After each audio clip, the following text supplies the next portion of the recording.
Olá, bom dia, boa tarde, boa noite, seja lá de onde você está nos assistindo. Hoje a gente trouxe assim uma coisa super especial. Gente, nós estamos num movimento super legal para salvar a Julinha. A Julinha, olha só que coisa mais fofa. Julinha tem apenas 4 aninhos e ela tem uma condição hoje muito especial. Eu digo especial porque todos nós viemos nessa vida com uma missão. E a Julinha, tão novinha, já veio com uma missão muito especial, que é de salvar vidas, é de fazer a diferença. É por isso que eu chamo de condição especial. Mas ela tem uma doença degenerativa, né? Que talvez ela nem chegue à sua adolescência. Mas vai chegar, sabe por quê? Porque a gente não perde a esperança. Estou aqui com o pai dela hoje, a gente vai ter sim, um bate-papo super legal, que é o Alan Domingues, eles são de São Domingos do Prata, né? E o Alan também mudou a vida dele inteira justamente para salvar a Julinha. Alan, por favor, seja muito bem-vindo, muito obrigado por estar aqui hoje. Eu gostaria muito que você, por gentileza, falasse um pouquinho, né, de você e depois a gente entraria, né, nessa questão da Julinha. Por favor, beleza. Seja bem-vindo. Eu que agradeço, Esté, pelo espaço, né? É a primeira vez que eu participo de um podcast, ainda mais o episódio número 1, né? Então, prazer estar aqui inaugurando esse, com certeza, vai ser um podcast de sucesso. E obrigado aí por estar abrindo as portas do Instituto, né? Para dar mais visibilidade para a nossa campanha. Bom, eu sou formado em jornalismo, mas a minha carreira toda foi trabalhando com comunicação, com marketing, né?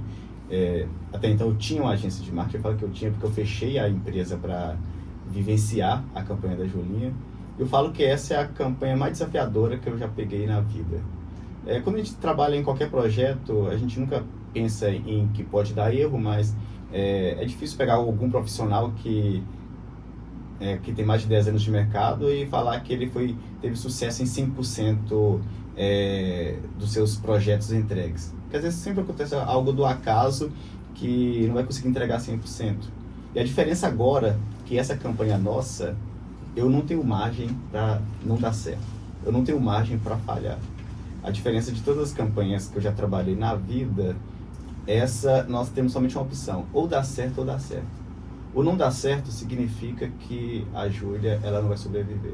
Como você mesmo disse, ela tem uma doença rara, regressiva, a CLN7, é a doença degenerativa e a expectativa de vida que faleça entre os 6 aos 12 anos.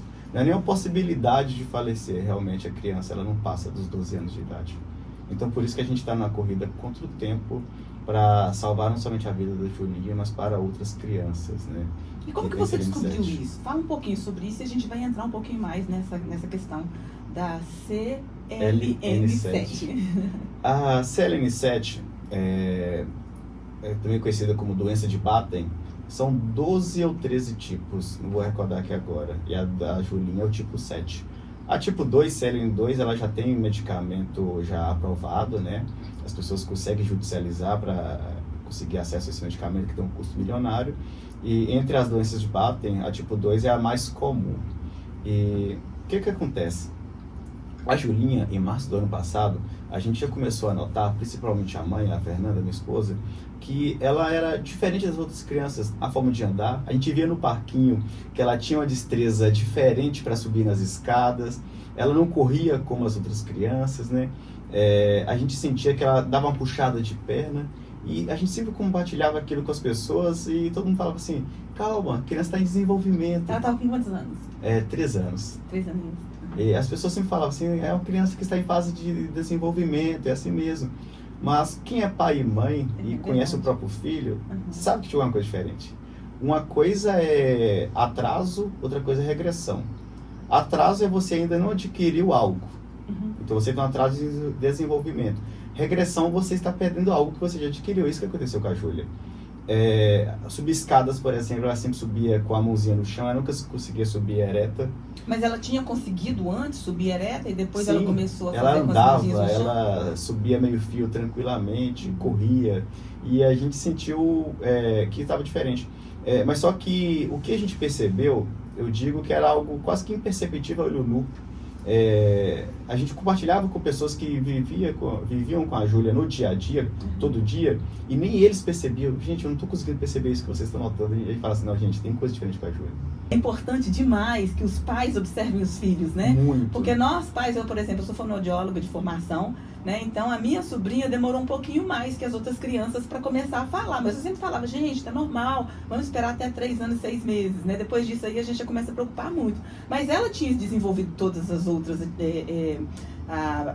desenvolvimentos, né? Sim. Mas assim, aí de repente começou a falar, ler e escrever, né? Com menos de 4 anos de idade.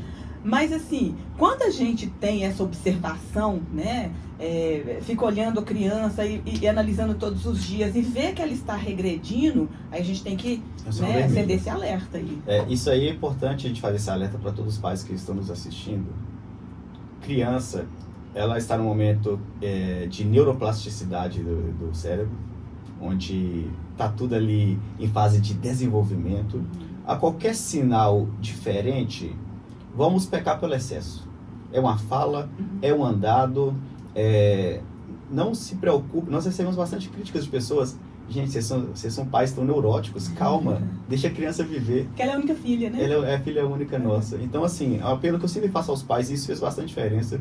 Todos os neuros que nós consultamos, eles nos parabenizaram por isso. Olha, vocês estão de parabéns, que o que vocês perceberam não é algo fácil de perceber, e geralmente as pessoas demoram 1 ano para notar isso. E aí, 1 ano, para nós, a doença já estaria muito mais avançada. A gente não teria mais como correr atrás. Então, é importante fazer esse apelo aos pais. Voltando no caso da Julinha, ela teve todo o desenvolvimento normal. O parto dela foi super tranquilo. Ela andou no tempo certo, falou no tempo certo, desfraldou no tempo certo. Aí, quando de repente, ela já não conseguia mais segurar o xixi e cocô. A Júlia começou a babar. A gente viu que as coisas começando a ficar mais severas. E isso a gente já tinha feito o acompanhamento médico, né? E teve outro ponto importante também, que nós consultamos com o Dr. Lucas, pediatra de Monlevade, e ele já ele já fez o encaminhamento direto para o neuro.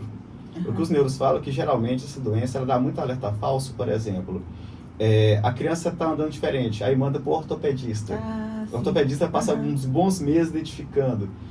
A criança está com dificuldade na visão, manda para o oftalmo. Então, teve 2 pontos aí que foi super importante no diagnóstico dessa doença. Nós pais temos identificado rapidamente e o pediatra já ia mandar direto para o neuro. Nossa, que bacana. Obrigada, viu, doutor Lucas? Isso aí foi importantíssimo, porque talvez a gente ia perder uns bons meses tentando identificar, porque o próprio neuro passou um bom tempo tentando identificar o que a Júlia tem. Mas só que a gente já foi direto no profissional correto, né? E nisso a Júlia fez vários exames. Até que em novembro do ano passado ele pediu o exoma. O exoma é um teste genético. Coleta a saliva dela aqui no Brasil, manda para os Estados Unidos, que no Brasil não faz esse exame. E aí nesse exame do teste genético que foi identificada a doença rara. O resultado saiu em 27 de dezembro. Foi naquela semana que para mim é a semana mais mágica, que é a semana do Natal. Eu gosto do Natal, eu gosto do clima de Natal. E ele veio 2 dias depois, saiu o resultado e estava lá, positivo para CLN7, lipofucinose ceroide neuronal tipo 7. A CLN7, assim como as outras CLNs, ela é uma doença que causa regressão. Como nós temos aí menos de 100 casos no mundo, ela se classifica aí na categoria de doença ultra rara, né? Tem até a categoria de nano rara ainda, que são menos casos ainda. Por ter poucos casos, os médicos ainda, eles não conseguem ter um padrão de informar qual que é a sequência das regressões e qual a velocidade. Entendi. Então, o que nós sabemos é o que pode acontecer com ela e o que a gente está vendo que já vai acontecer. Ela vai ter a questão da perda motora, o equilíbrio, ela já tem perdido bastante. Eu vi no vídeo. A Júlia cai muito. Nós postamos um vídeo recentemente onde ela se desequilibrou e saiu tentando encostar em algo e foi cair 3 metros à frente e cortou, deu 5 pontos na testa. Então ela tem a parte de equilíbrio, motora, o andar, a fala, perde a visão, perde a capacidade de deglutir, a deglutição. Hoje, por exemplo, ela saliva bastante, né? Então ela não tem aquele reflexo que a gente faz de puxar a saliva, né? Até entrar em estado vegetativo e aí falece posteriormente. Na maioria dos casos, muitas informações que eu estou passando aqui é o que a gente lê, que a gente vê dos médicos também, até porque também a gente tem uma carência de informações. A criança, por ser rara, né? por ser rara, a informação também ela é rara, né? A criança ela não morre de selene-7. Ela enfraquece e ela morre de maus comuns que existem. Entendi. Por exemplo, ela vai estar debilitada, pega uma gripe, por exemplo. Mas a maioria falece quando já está ali no estado vegetativo, alimentando por sonda, né? Então, todas essas fraquezas que vai ocorrendo faz com que ela não passe ali dos 10 a... Mas a isso 12 não anos. vai acontecer com a Julinha. Se Deus quiser, a gente não está vai. aqui, a gente vai lutar, a gente vai conseguir, né? A gente vai conseguir levar a Julinha para os Estados Unidos, onde ela vai fazer esse tratamento. E não somente isso, né, Ala? Ela vai, assim, ajudar outras crianças também, né? Exatamente. E vai fazer uma pesquisa, né?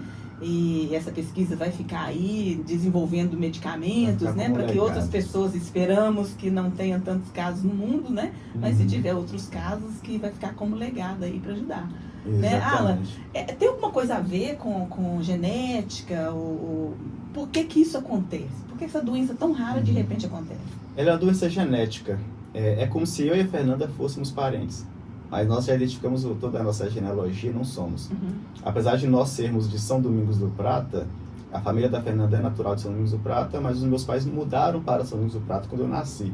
Mas a raiz da minha família mesmo é mais distante. Então não tem possibilidade nenhuma que vocês tenham. Não existe essa possibilidade. Mas igual que a Neuro falou, assim, por mais que os meus pais... eles ssão de Marliéria, de Unísio, eles falaram antigamente, a gente pode puxar 300 anos atrás, quando as pessoas se moviam de um lugar para o outro, é o suficiente para ter essa fusão aí. O que acontece? Eu tenho o gene da doença e a Fernanda também. Entendi. Nós carregamos esse gene. É como se fosse uma loteria ao contrário. A possibilidade de uma doença, de uma pessoa ter CLN7 no Brasil hoje, é a mesma da pessoa ganhar na loteria 5 vezes no mesmo ano. 0,0000001. Exatamente. Então, eu tenho o gene da doença, a Fernanda também carrega. Aí, quando é recessivo, né? Aí, a Julinha desceu o gene da Fernanda e o meu. Aí, a Julinha carrega os 2 genes. Então, aí, os 2 genes da doença é o suficiente para a pessoa ter a CLN7. Entendi. Hoje, nós não podemos mais ter filhos por vias normais. A chance de um segundo filho ter a doença é 25%. Nossa, muito grande. A fertilização in vitro, né, que pode se fazer, que aí vai separar os embriões que estão infectados ou não, mas estão assim, literalmente proibidos de ter um segundo filho. Para você ter ideia, tem um caso de uma família no Brasil que eles chegaram até nós, depois que a gente teve toda essa visibilidade de conhecer outras famílias, né, uma mãe perdeu 3 filhos para a CLN7. Ela perdeu a primeira filha, depois ela teve gêmeos. Os 2 nasceram com... E os gêmeos tiveram CLN7. Uma mãe perdeu 3 filhos para a CLN7. E com qual idade? Recém-nascidos? Não, sabe algum detalhe? perdeu já assim, a criança já estava desenvolvida ali, quase na pré-adolescência. Mas é a questão da falta de informação, né? Ela não sabia que poderia ter um segundo filho. Então, nós que somos bastante curiosos, então a gente já começa a entender tudo sobre a doença, né? É bom, às vezes, dar um passo antes, que as pessoas sempre perguntam, né? Mas essa campanha para comprar um medicamento que já está pronto, como é que funciona? Ai, que bom você estar falando sobre isso, porque as pessoas normalmente perguntam mesmo. Né? E eles têm essa curiosidade, por que vocês não entraram na justiça? Todo dia alguém dá essa dica, né? O que acontece? No dia que a gente recebeu o diagnóstico da Julinha, que é de CLN7, o médico deu pra gente a seguinte informação, e depois conversando com outros pais, é que todos os pais também ouviram. Olha, a sua filha tem uma doença rara, regressiva, sem cura, com o tempo ela vai perder a fala, a visão, a deglutição, até entrar em estado vegetativo e falecer ali entre os 6 a 12 anos. Infelizmente hoje, isso é dia 27 de dezembro, não há nada que a medicina possa fazer. Vai para casa, dê muito amor para sua filha, dê a ela qualidade de vida, continue fazendo as terapias. A única coisa que podemos fazer nesse momento é dar muito amor para ela e qualidade de vida. Naquele momento ali, meu chão desabou. A ordem natural da vida, a gente não está preparado para filho ir antes do pai. Verdade. Quando você perde um irmão, você recupera do luto, pode demorar alguns anos. Mas pode olhar todo pai que perdeu o filho. Pode passar 30 anos. Eu falei isso que eu tenho um irmão que faleceu, se eu não me engano, há 22 anos. A tristeza da minha mãe hoje é a mesma quando ela perdeu o filho lá, no dia 1. Então, a gente não está preparado para isso. E eu e a Fernanda ficamos com essa informação. Que a nossa filha tem uma doença, que ela vai falecer e a medicina não tem nada que possa fazer. Fizemos a consulta com outro neuro para ver se a gente achava alguma solução, a mesma informação. Passamos com o terceiro neuro, mesma coisa. Olha, essa doença ela é terrível. Eles falaram com a gente. Eu preciso ser transparente com vocês. A única coisa que vocês tenham que fazer nesse momento, que vocês possam fazer, é dar a ela uma qualidade de vida. Nós ficamos com essa informação 2 semanas. Foram 2 semanas, assim, como se eu estivesse vivendo o luto com uma pessoa viva dentro de casa. Eu vi a Julinha, essa criança aqui, sorrindo, andando. Demais. E assim, e a gente tentava sempre, quando eu chorava, eu revezava com a Fernanda, eu ia pro quarto. Mas a Fernanda, a gente não podia chorar junto, porque alguém tinha que estar junto com a Júlia. Ela não entendia nada. Eu pensei, gente, meu Deus, o que eu posso fazer para salvar a vida da minha filha? Você falou uma coisa aqui hoje que eu achei muito interessante.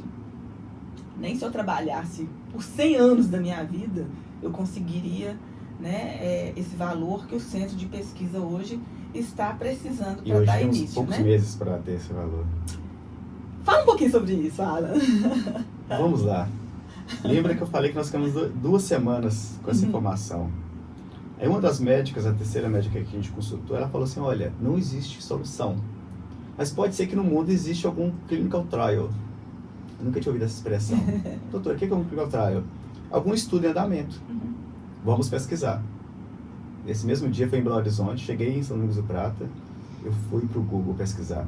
Do Google não achei nada. Eu fui pro LinkedIn. Eu achei isso fantástico, essa sua busca. Aí eu fui pro LinkedIn, aí eu pesquisei CLN7, o termo, né? Eu lembro que se você pesquisar doença rara, dá assim 1 milhão de resultados de publicações. Ou se pesquisar em inglês também. Mas quando eu pesquisei pro CLN7, deu assim pouco mais de 60 publicações. A maioria das publicações, os posts, eram de cientistas, que o LinkedIn é uma rede profissional. Então as pessoas compartilham foto de uma palestra. Essa semana eu estive no seminário tal, no congresso X, falando sobre CLN7. Eu listei todo mundo no Excel e mandei inbox para todo mundo a mensagem direta. Eu falei que minha filha foi diagnosticada no dia X, mandei o PDF do Exoma e perguntei se ele chegou o estudo em andamento. O mais legal, eu achei isso bem bacana da parte da comunidade médica, que todos me responderam, não foram assim aquelas respostas curtas. Quem não tinha informação, eles dava para ver que eles gastaram tempo pesquisando. Olha, aqui no momento a gente está realizando nenhum estudo, nesse momento a gente está fazendo estudo sobre a CLN4, mas vou te passar os contatos do Instituto XYZ. Eu falei com cientistas e pesquisadores do Emirados Árabes, de Dubai, do Reino Unido, Itália, Estados Unidos. Fui mandando mensagem para todo mundo e um foi indicando o outro. Até que eu cheguei no Terry. O Terry, nós temos uma história parecida. Vou contar daqui um pouquinho sobre isso. Aí, a mensagem que eu mandei para eles, tudo disparei no mesmo dia. O Terry falou assim, olá, Alan, nós temos aqui um estudo pausado em 2021, onde nós rodamos a fase 1 e 2. Nós testamos 4 crianças, mas esse teste está parado por falta de financiamento, infelizmente. E assim, já foi super direto na mensagem. Para a gente rodar a terceira fase, a gente precisa de aproximadamente 3 milhões de dólares. Se você quiser, podemos marcar uma call para uma videochamada para te explicar melhor. Foi o que eu fiz, trouxe um amigo tradutor, né? E onde ele apresentou todo o projeto, ele falou, e ele explicou, né? Que a terceira fase está realmente parada somente por questão de financiamento. Naquele momento ali, Esther, aquele luto que eu passei por 2 semanas, eu pensei, gente, virou a luz. A escuridão virou a luz. Eu pensei assim, agora essa é a única, claro que além de um milagre de Deus, que ele já vem fazendo desde o primeiro dia, eu tenho agora uma opção para salvar a vida da minha filha. Aí as pessoas sempre me perguntam, Alan, mas não te assusta? Não te assustou quando ele falou o valor de 3 milhões de dólares, que hoje convertendo a 18 milhões de reais, saber que a vida da sua filha está na mão de 18 milhões de reais? Você não assustou, eu nem preocupei com isso. Nada me assusta mais ouvir dos médicos que a Júlia tem uma estimativa de vida entre 6 a 12 anos. Isso me assusta muito mais. Na hora, eu já tratei de fechar um acordo com ele, formalizamos que a gente ia ser a fonte financiadora dessa campanha. Eu pensei assim, como? Eu não sei. No Brasil a gente vê várias campanhas, eu até falei com o Terry assim, nós vamos mostrar para você a força da solidariedade do brasileiro. E a gente está assustado assim, com o valor que a gente arrecadou nesses 78 dias de campanha. Está chegando a 8 milhões e 400 mil. E as pessoas sempre perguntam, Esther, nossa, mas é muito caro.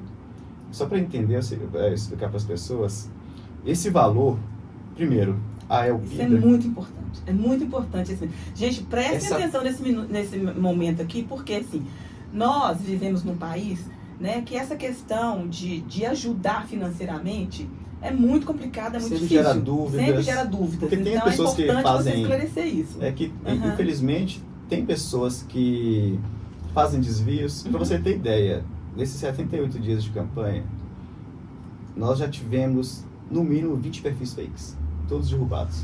Nossa! As pessoas Que sabem horror. da condição que nós estamos passando, sabem que eu estou na luta para salvar a vida da minha filha. Eles pegam a imagem da Julinha, criam perfis fakes, criam um site falso para arrecadar valor. E as pessoas nos mandaram mensagem, nossa, eu doei sem querer. Então, infelizmente, tem esse lado das pessoas. E é um valor alto, as pessoas, nossa, mas 18 milhões, as pessoas mandavam inbox pra gente. Olha, desculpa, mas é um valor muito alto, estou desconfiado. Até que depois chegaram alguns artistas e tal, dando uma chancela para nossa campanha, que as pessoas confiaram. O que acontece?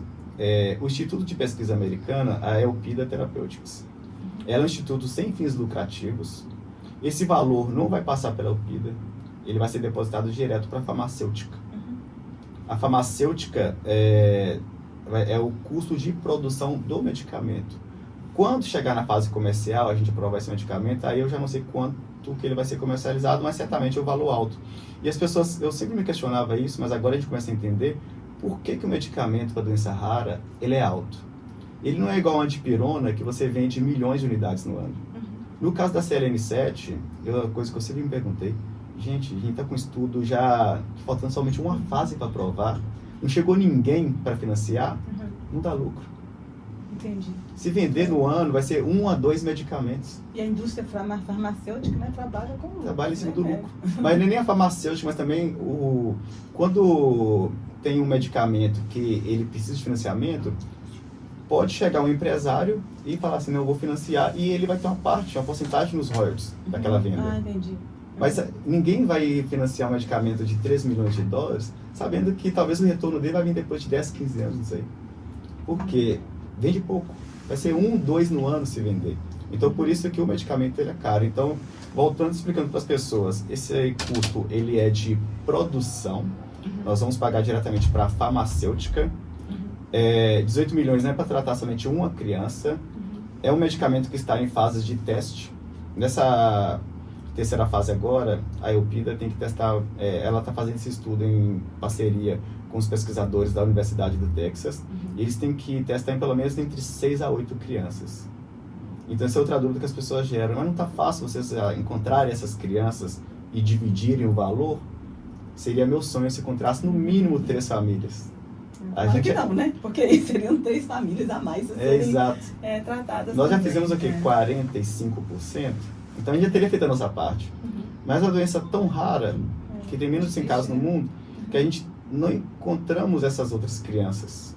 Nós já encontramos, sim, mas só que, como é um medicamento que ele está passando por um processo rigoroso de teste, tem a FDA, que é a Anvisa americana, tem todos os critérios. Isso é importante, importantíssimo explicar para as pessoas. A criança, quando ela for medicada, ela tem alguns critérios que ela tem que seguir. São eles: falar, se eu não me engano, 10 ou 20 palavras no idioma dela mesmo, formular uma frase com 3 palavras, dar 20 passos em linha reta, estar enxergando bem, não ter suporte ventilatório, basicamente são esses. Ou seja, o que pode acontecer? O que a gente, assim, seria para mim um maior pesadelo, ter aquela sensação de nadar e morrer na praia. A Julinha, mesmo sendo nós os financiadores, nós estamos pagando, não é garantia que ela vai participar do teste. Se ela não estiver dentro desses critérios, falando, andando, tudo certinho, no dia ela pode estar lá nos Estados Unidos. Mas se ela não estiver enquadrada nesses critérios, ela não pode participar. Então a gente tem que mandá-lo o mais rápido possível, né? O mais rápido possível. Que tem outro ponto aí que é o seguinte: o medicamento, ele só começa a ser fabricado quando ele tiver os 18 milhões em mãos. Então a gente não conseguiu uma negociação em termos de adiantamento. Olha, já estamos com X milhões, vocês conseguem iniciar a fabricação? Infelizmente não, porque eu como pai, eu não compreendo isso, deles entenderem a nossa dor e não iniciar a fabricação, mas se eu for sair desse ambiente de pai e estiver no lugar de um empresário, talvez pode ser que eles passam muito por situações de calote, né, de pessoas que às vezes não conseguem juntar o restante do dinheiro. Então, por essa segurança, esse risco deles de inadimplência, né, eles só iniciam a fabricação com todo o valor. Mas, mais uma vez, ainda eu não concordo com isso. A fabricação do medicamento só vai iniciar quando tiver os 18 milhões e a fabricação demora 6 meses para o remédio ficar pronto. Esse prazo eu não consigo mexer nele. Depois de 6 meses, nós vamos para os Estados Unidos, a Julinha vai ser medicada e o corpo demora mais 6 meses para reconhecer. Nossa, então tem um processo super longo aí pela frente. Esse ponto aí é importantíssimo as pessoas compreenderem, que eu tenho um prazo de 1 ano que eu não consigo mexer nele. Eu não tenho nenhuma gerência sobre esse tempo, eu não consigo encurtá-lo. O único prazo que a gente tem uma certa gerência, o controle sobre ele é de arrecadação. Onde a gente vai gastar mais energia para fazer acelerar. Eu consegui dar uma ajuda muito grande no caso do Romerinho, eu até comentei com você sobre isso, né? O caso do Romerinho, na época ficava 5 milhões. E o centro de pesquisa, que é o City of Hope, que eu quero até agradecer muito, né? O pessoal lá da diretoria internacional, que nos recebeu super bem. O centro de pesquisa conseguiu aceitar o Romarinho quando ele tinha mais ou menos 800 mil dólares. Né? Eu gostaria muito de fazer, até te pedir uma autorização, né, de tentar essa negociação pessoalmente, por ser cidadã americana, por representar o brasileiro no exterior, junto ao Itamaraty, né, de ter um trabalho assim, bem bacana. Sou juíza de paz nos Estados Unidos. Ser juiz de paz nos Estados Unidos é bem diferente do que ser aqui no Brasil, porque a gente age lá, né, age em corte, né? Então, assim, a gente tem um certo respeito. A nossa palavra, como diz em inglês, né, é como se fosse ouro, né, gold. Então, assim, e com todo esse conhecimento que eu tenho, né, junto às comunidades americanas, esse centro de pesquisa está no Texas. Né? Eu tenho assim, um excelente relacionamento com o Consulado Brasileiro do Texas e com algumas pessoas que são líderes, né? Lideranças lá no Texas. Né? Eu conheço uma mulher que é professora, né? Eu acredito que seja professora lá da Universidade do Texas. Então, assim, acho que vai abrir bem o caminho. Então, assim, eu gostaria, né, de fazer esse processo, né, de ver se a gente consegue fazer essa negociação lá nos Estados Unidos para que a Julinha possa ir o mais rápido possível. Tem a questão também do visto. Né? Porque vocês não vão pegar um visto, vocês vão pegar uma autorização, porque na realidade não é somente a Julinha que vai estar indo. E eu acredito que, por exemplo, ela estando lá vai ser completamente diferente do que esperar esse período aqui no Brasil. Né?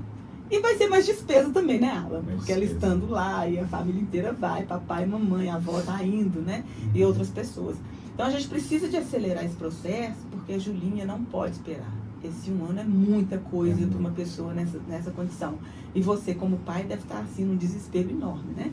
A pergunta que sempre me fazem, Alan, e eu vou te fazer ela com todo cuidado agora, com toda dedicação, com todo carinho, respeito que eu tenho, né, por você pai, por você liderança, porque hoje você se tornou uma liderança mundialmente reconhecida, né? As pessoas estão questionando sobre a associação. Caso Deus permita que não aconteça, Julinha vier a óbito, o que vai acontecer nessa situação? Você abriu uma associação, esses valores estão depositados em alguma associação, quem é mais que está te ajudando? São perguntas que me fizeram várias vezes, importantíssimo você esclarecer isso, principalmente nessa situação, né? Que a gente está num país onde não é normal, né, as pessoas arrecadarem um valor tão grande, né, para ajudar uma situação dessa. E a gente também tem que ver o seguinte, gente, são 18 milhões de reais, mas o dólar está 6 por 1. Na realidade, são 3 milhões de dólares, que não é muito dinheiro para um centro de pesquisa, né? Então, isso aí também a gente tem que deixar bem claro. Aí eu gostaria que você falasse sobre isso, que é muito importante. Foi bom você ter tocado nele, que talvez você não ia lembrar, e é um ponto que a gente até discutiu essa semana na nossa reunião de pauta, de gravar vídeo para elucidar isso. Inclusive, já chegaram até nós, empresários, que falaram o seguinte: olha, eu tenho disposição para investir mais, mas eu tenho receio, e se não der certo? Ou seja, vamos supor, um empresário vai colocar lá 100 mil, 1 milhão, e se acontecer o pior, da gente não conseguir salvar a Julinha, teoricamente ele perdeu aquele dinheiro dele. Tem umas pessoas que pensam por esse lado. O que acontece? Vamos lá. Hoje, para abrir uma ONG no Brasil, é um processo que dura 2 anos, pelo menos. Você tem que estar em atividade, não sei se é 2 ou 3 anos, mas no mínimo 2 anos, para você abrir a ONG. A gente não teria esse tempo. Então, hoje, quando as pessoas vão fazer doação, o Pix, vão ver lá que o nome é ONG Mãos de Prata. É uma ONG da cidade de São Domingos do Prata, que já atua nessa área de trabalho social. E eles nos cederam a ONG para ser a captadora de recursos. Foi necessário fazer toda a mudança jurídica, mudança de estatuto. A Fernanda, minha esposa, ela entrou, fizeram uma assembleia, né? Ela entrou, hoje ela é diretora financeira da ONG, né? Que é uma forma que a gente encontrou para ser mais rápido e também legalizar toda a captação de recursos. E excelente. Até para também fazer captação de recursos com empresas, porque empresas não doam para pessoa física, mas doam para uma ONG. Então hoje nós estamos sob o guarda-chuva da ONG Mãos de Prata, somente para esse processo de campanha, mas nosso intuito, assim que acabar a campanha, estou pensando muito no agora, mas minha cabeça frita lá na frente, vai vir algo, ou seja, o Instituto Júlia Domingue, Júlia Pontes, ou a associação, enfim, nós vamos falar sobre esse, vamos falar de futuro daqui a pouquinho, não me deixe esquecer. E a ONG, ela tem um estatuto, e no estatuto, isso toda ONG deve ter no estatuto dela. Em caso de dissolução da ONG, o que acontece? Lá fala que os recursos vão ser doados para instituições de causas semelhantes. Isso em termos de estatuto da ONG. Então, a gente hoje já estamos amparados legalmente com o estatuto para dar segurança. Mas vamos falar da campanha da Julinha. Primeiro, todo o valor hoje, ele entra numa conta que não tem saída. A gente quer ainda depois mostrar todo um processo de transparência, tipo, talvez gravando a tela de celular, mostrando, fazendo filtro lá de datas, mostrando quanto que entrou, e vai ver que as pessoas vão ver que vai ter a entrada, aquela conta não teve saída. A gente quer ver uma forma como, ver isso junto ao Cicobi, né, que tem sido um grande parceiro nosso aí, como que a gente pode tornar claro para as pessoas que o dinheiro ele só entrou e não saiu. Se aconteceu o pior, é algo duro de se falar, mas a gente sempre tem que pensar também o que fazer, né? Eu tenho que já pensar nisso hoje, falar disso hoje, porque isso está travando pessoas doarem. Lógico. Primeiro, eu falo o seguinte com as pessoas: a gente salvando a Julinha, se sobrar R$1, R$1.000, R$10 na conta, esse valor ele vai continuar sendo para a gente trabalhar na causa de doenças raras infantis dali em diante. A gente não vai ter um centavo que a gente vai usar para fins pessoais. Então, o destino dele vai ser, e a gente quer trabalhar algo mais direcionado para CLNs, que doença rara infantil hoje, nós temos mais de 8 mil. Então, a minha bandeira, vai ser, ela já é de doenças raras infantis, mas eu quero continuar trabalhando no caso das CLNs, né? Então, se acontecer o pior, que a gente não espera que aconteça, é uma quantia... hoje já estamos com 8.400.000. O que vai ser feito diretamente, ainda a gente não trilhou esse caminho, mas ele vai ser usado 100% e de forma transparente, essa prestação de contas na causa de doenças raras infantis. Seja ajudando famílias que estão também no processo de captação de recursos, seja apoiando alguma pesquisa que esteja em andamento, mas hoje todo o dinheiro que ele entra em função da campanha da Julinha, o nosso objetivo é usá-lo para salvar a Julinha, mas se a gente não conseguir salvá-la, ele vai ser usado 100% em prol da campanha de doenças raras infantis. Então o que as pessoas podem esperar a minha vida não vai ser mais a mesma. Se eu hoje salvar a Julinha e voltar para minha vida normal, gente, olha o mar de pessoas abraçando a nossa campanha. A forma de eu retribuir, eu até arrepio quando eu falo isso, a forma de eu retribuir para a comunidade o que eles estão fazendo por nós, eu não vou conseguir, talvez, agradecer cada um individualmente ou retribuir fazendo algo por cada um, que são milhares de pessoas. Das pessoas estão falando, nós estamos aqui por você, nós estamos trabalhando felizes, a gente não vai largar a mão de vocês enquanto a gente juntar esses 18 milhões. É justo eu salvar a Julinha e voltar para minha vida normal? Eu acho que não, sua vida não é mais normal. Não é justo. E eu gostaria, assim, de dizer aqui, gente, o seguinte, uma ONG, ela é igualzinho uma empresa normal. A única diferença é que você não traz os lucros para o seu bolso. Exatamente. Então você precisa de pagar aluguel, você precisa de pagar água, luz, telefone, você precisa de ter funcionários, você tem que funcionar essa ONG exatamente como uma empresa e com a mesma seriedade. É importante você falar isso, que a ONG, quando se fala em ONG no Brasil, as pessoas têm uma imagem muito negativa, talvez em função de outras ONGs que não fazem trabalho certo. Verdade. Às vezes, o que as pessoas têm que pensar é o seguinte, às vezes ali tem um presidente de uma ONG, que ele vive pela ONG, e é justo ele ter um salário justo. Lógico. Então, ONG hoje no Brasil, as pessoas têm que mudar essa visão sobre. A ONG, ela complementa um trabalho que às vezes o poder público não faz. É verdade. E a gente pode esperar, a gente vai montar um instituto, a Esther com certeza vai nos ajudar muito aí com esse caminho Contem comigo. burocrático aí e fazer pontes necessárias. E a gente já faz um apelo com as pessoas, né? Não solte a mão da gente no dia que salvar a Julinha. A gente vai precisar de vocês posteriormente. E por falar em campanha também, logicamente, agora eu vou trazer o caso para Alvinópolis, né? Gente, Alvinópolis, dia 21, vai fazer a 5ª corrida aí do Cealá, a corrida solidária. Pretinha esteve aqui hoje, conheceu o Alan pessoalmente, né? E ela está muito feliz. E olha, na semana que vem, as criancinhas estão ajudando aqui, olha só que fofa a camiseta, né, da corrida do Cealá aqui, muito bacana, com a fotinha da Julinha aí, gente. Vamos participar, tá? E olha só, que bacana que a Pretinha mandou fazer com todo carinho aqui a medalha, né? Então vai ter aqui, esse ano vai ser a 2ª corrida. E ela, assim, a Pretinha não para, né? Cada dia ela tem uma ideia diferente. Então ela fez aqui, olha só, que fofo. Ela fez uma caixinha de docinhos que está sendo vendido, gente, por R$5, né? Então vocês podem passar no Cealá, comprar aqui essa caixinha, que olha só, vou até contar já mais ou menos quanto que ela tem. Pretinha disse que sem fazer muita coisa já tem uns 15 mil. Olha, né? Assim, tirando R$5, gente, R$5. Então, assim, ela tá com intenções de conseguir muito mais, logicamente. A campanha vai continuar, né? Aqui em Alvinópolis as pessoas são muito solidárias, né? Então a gente vai continuar aí com essa campanha. O que eu posso fazer é a parte burocrática, né? Que talvez seja o mais difícil nessa campanha também, né? Tanto quanto arrecadar esses 18 milhões. Vou levar esse caso para os Estados Unidos agora. Na segunda-feira, amanhã, depois de amanhã, eu já pedi também uma reunião com a cônsul dos Estados Unidos para Minas Gerais, né? Uma nova cônsul que a gente tem lá, ela chama-se Cristi de Lácio. Ela já me sinalizou que não é resolvido aqui em Minas, né? Que leva para São Paulo.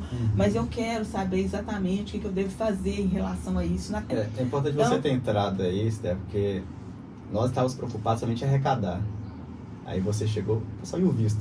A gente tava assim, tranquilo, o visto não consegue com facilidade. Não, e a gente assim, tá com uma situação a entrada da Esther nesse momento aí, assim, pessoal, não, isso é uma parte que a gente precisa pensar agora. Então que bom que você, mais um anjo caiu no nosso Não, eu tô muito feliz, sabe, de poder ajudar. Porque assim, sentido. Faz parte da minha vida, sabe, Alan? As pessoas ficam questionando por que ela faz isso. Não tem porquê. É igual você agora, hoje você tem um porquê, e depois dessa situação, quando você já tiver seu instituto, o porquê é ajudar. O porquê é continuar a sua missão, né? O porquê é deixar a Julinha viva, independente dela estar fisicamente ou não entre a gente, né? Então a minha missão é essa. Deus já me deu tudo que eu preciso. Eu sempre falo, né? Eu preciso de uma cama, eu tenho assim, só nessa casa que eu tenho aqui em Alvinópolis, eu tenho 6 quartos, né? Então, assim, eu preciso de um carro, a gente tem vários carros, graças a Deus, a gente quer dar para as pessoas o que Deus nos deu, né? Então, assim, eu estou muito feliz, não tenho intenções políticas, não preciso de aparecer, sabe? Porque sou ex-atleta, com 13 anos de idade eu já era melhor de Minas, né? Já apareci no Fantástico, então, assim, a gente não tem mais essa necessidade, a gente realmente quer fazer o bem, sem olhar a quem, e nesse momento agora é a Julinha, e a gente vai fazer de tudo para salvar a Julinha, porque a gente está aqui para isso, salvar a Julinha e continuar com esse legado, e continuar com essa missão, e te ajudar, sabe, a ter um momentinho para descansar, mas a campanha vai continuar. Então aí, gente, olha só, Vamos aí dar apoio para a campanha. Se você der R$1, se você der 1 milhão, se você der o que você tem, se você der amor, se você fizer os bazares, né? São muitos bazares, né, que estão fazendo agora, leilões, o que você puder ajudar, faça. Porque é só fazendo bem que você ganha o seu lugarzinho lá no céu. Faça o bem sem olhar a quem. Hoje, no mundo, somos nós por nós mesmos. Hoje a nossa campanha, Esther, eu vou chutar aqui, mas eu diria que talvez 97% das nossas ações são pessoas físicas e de valor pequeno. Nós estamos com um grande volume de doadores doando valor baixo. Tem pessoas que mandam no direct nosso lá comprovante de R$2, R$3. E fala assim, olha, é de coração, eu estou doando o que tem. Aí você vai ver no perfil do Instagram da pessoa, a pessoa super simples, das coisas que a pessoa precisava ser ajudada. A gente vê, isso é muito lindo, ver as pessoas fazendo o que pode, um pouco que pode. E a nossa campanha é uma campanha de valor pequeno, mas de muitas pessoas. Ai, que bacana, a gente vê essa legião de pessoas ajudando a gente olha só que legal. Se a gente, às vezes, em algum momento, perdeu a fé na humanidade, essa campanha mostra que nós, o povo, a gente tem uma força para mudar algo, para mudar, fazer pelas pessoas. E é isso, é o que eu falei aqui, é um compromisso que eu sempre faço questão de fazer publicamente. Eu vou estar nessa frente com força total enquanto eu estiver vivo. A prioridade agora é salvar a Julinha, mas depois continuar esse legado aí, enquanto houver vida, e depois ir fazendo uma transição para isso não se perder. E é bom que sempre quando a gente encontra pessoas como a Esther, que já tem esse caráter filantrópico, né, isso contagia. E eu gostaria que você agora terminasse assim com uma frase, olhando aquela câmera ali, ó, que é aquela sua câmera, para as pessoas, para que elas possam realmente sentir esse seu coração, é porque eu estou sentindo ele, inclusive estou toda arrepiada aqui, sabe? Que você passasse aí essa mensagem, logicamente se você quiser falar mais alguma coisa, né? Mas que passasse essa mensagem, esse minuto final, né? Para que as pessoas possam dar continuidade, porque nós temos um objetivo, e o objetivo é 18 milhões. Exatamente. O nosso desafio ele é grande. Nós temos aí para arrecadar ainda pouco mais de 10 milhões de reais. É uma quantia alta, as pessoas têm olhado para trás e visto que a gente arrecadou um valor alto em pouco tempo, mas isso não nos dá uma sensação de comodidade, muito pelo contrário. A Julinha, cada dia que passa, a doença tira um pouco dela. A gente perde a Julinha cada vez mais para essa doença. Nas palavras que ela deixa de falar, nos passos que ela deixa de dar, a gente vivencia isso no dia a dia. E vocês têm acompanhado a gente aí e tem sentido que a gente não tem criado alarmismo ou sensacionalismo em torno da Julinha. Quando a gente fala que a doença está cada dia mais tirando a Julinha de nós, é porque a gente não só sente como vê as agressões dela. Então, o primeiro ponto que eu falaria com vocês, eu sempre falo isso com os voluntários. Não solte a nossa mão. Fique com a gente até o final. Nós chegamos até aqui com a ajuda de vocês. Graças a Deus, Deus colocou anjos em nossas vidas. E a gente precisa de vocês até o final com a gente. Nós temos ainda 10 milhões pela frente. E se eu quiser ainda comemorar os 15 anos da minha filha, ter lá o genro em casa... eu preciso da Julinha viva. E para ter a Julinha viva, a gente precisa que essa campanha tenha sucesso. E a gente está conseguindo isso graças à ajuda de vocês. Não solte a mão minha e da Fernanda, fique com a gente. É o que a gente implora nesse momento. E faça o que você possa fazer, seja doando R$1, R$2, seja compartilhando a campanha, seja fazendo alguma ação, alguma rifa. Às vezes as pessoas pensam assim, Alan, eu não tenho nada que eu possa fazer. Tem gente que faz bordado e rifa. Uma rifa que da Susta deu R$1.000. Então, tudo que você possa fazer, compartilhando, contagiando novas pessoas, trazendo... a gente precisa sair daqui da bolha do Médio Piracicaba, isso é importantíssimo. A gente agradece muito as pessoas, a gente já pede um pouco de desculpa também para os comerciantes, pessoas como um todo, né? A gente não quer tumultuar, eu até brinco assim, desculpe o transtorno, nós estamos salvando a nossa filha, né? A gente precisa sair dessa nossa região aqui, que tem abraçado a nossa campanha, que está muito saturado aqui. Então nos ajude, compartilhando a campanha para fora, para outros estados. Para outros países. Outros países, principalmente, essa é bastante doação internacional. Eu tenho certeza que a gente vai conseguir salvar a Julinha com a ajuda de vocês. A gente vai ainda voltar aqui nesse espaço, comemorar essa vitória. E eu falei, a gente não está aqui somente salvando a Julinha. Todos vocês que estão nos ajudando, vocês estão ajudando a construir um legado para toda a humanidade. Nós vamos aprovar um medicamento que vai só nessa fase salvar de 6 a 8 crianças. E ainda a gente vai disponibilizar para o mercado um medicamento que hoje as famílias não têm opção. Então você que está nos ajudando, você não está salvando a Julinha. Nós aqui, uma região simples, uma família simples do interior, nós estamos ajudando a disponibilizar o medicamento para ficar disponível para toda a humanidade. É um legado importantíssimo, algo grandioso que nós estamos construindo aqui.